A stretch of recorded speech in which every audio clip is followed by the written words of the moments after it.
For those of you who know, you know. Who This is said your that jam? recently? Somebody said that. Oh, J-Lo. Yes. If you know, you know. That was about the orange soda? Yeah. Yeah. But we're talking music this morning. Yeah, we actually, throughout this week and this morning specifically, we're going to explore the fading New York City club scene. In our 9 o'clock hour, we kick off our week-long series called Vanishing New York. Kind of a nostalgic look back. It's the good old days. But before we take a look forward, let's take a look back. The year 1992. Guess who was assigned to the club scene? Me. It was the early 90s, and here, let's step back in time.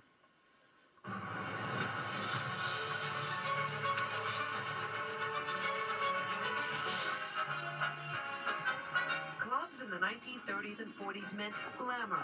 Stars like Elizabeth Taylor, Ronald Reagan, and Errol Flynn hung out in the legendary El Morocco.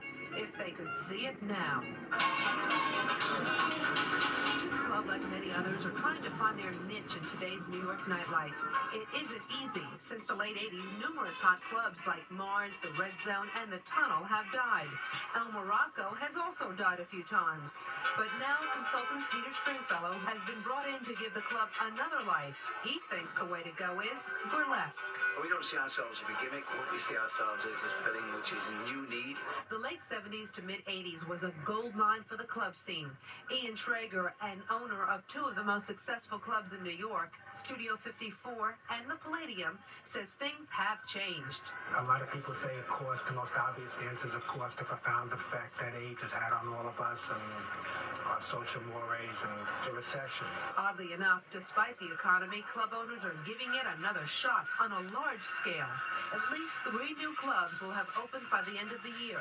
Webster Hall, USA, and one more time, the Tunnel.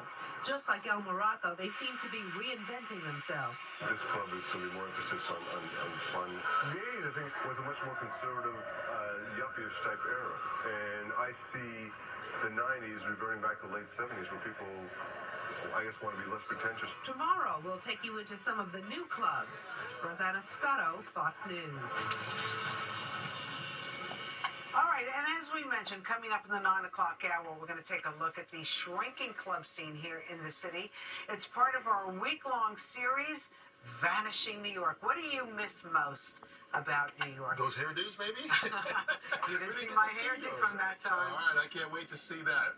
All right, well, things that are missing right now, maybe some weight, because here in New York City, people are pretty healthy.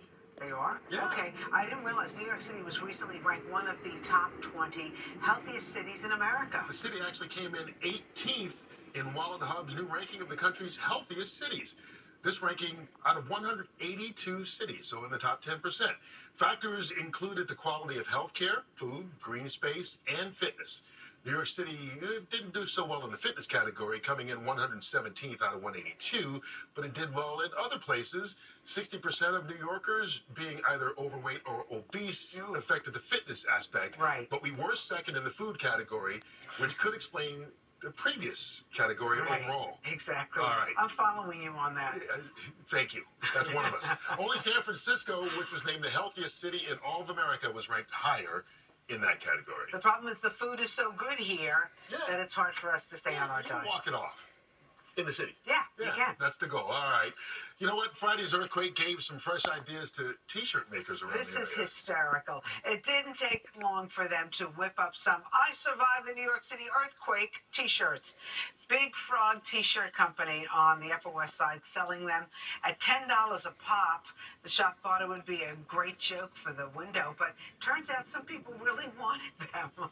I guess you could still get them. Entrepreneurs all over the city. That's what that is. It was fun for a second because thank goodness nobody got hurt and there was no major damage. Yeah, exactly. But it brought some excitement. You know what, Mike Woods? Everybody on Friday was looking forward to today because of the eclipse. And Mother Nature said, hold my beer, right? We got something else for you. Exactly. I know. And it was an exciting day out there. I can't believe that I was on the F train. You know, on the F train, you obviously can't even feel anything. But everybody else, as soon as I came outside, oh, man, New York City was alive. The life of the day. Anyway, here's what was going on today. Now we